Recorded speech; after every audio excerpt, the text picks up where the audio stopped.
大家好，我係 Benny，想嚟自住屋加建一個出租單位，又想資金夠晒用。今日同大家講下點做法先。用未來估值借錢，資金分期放，讓工程穩步推。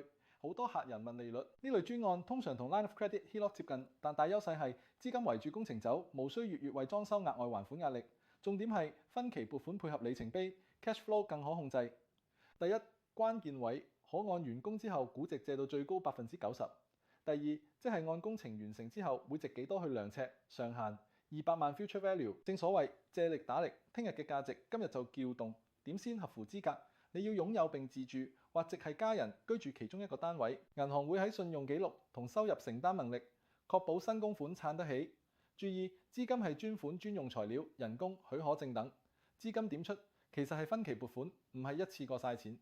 工程去到里程碑，譬如結構完成、驗收通過，即時釋放下一筆錢，確保項目穩陣向前。實際上有咩好處呢？你用未來估值換到今日資金去起單位，之後有機會開到穩定租金，同時升高物業總值。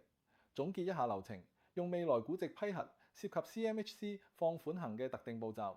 我專做呢類專案，幫你規劃文件、估值、撥款時間表，令工程唔甩咗。如果大家覺得有用，記得 Like、Subscribe、Share。我係 Benny，下集見。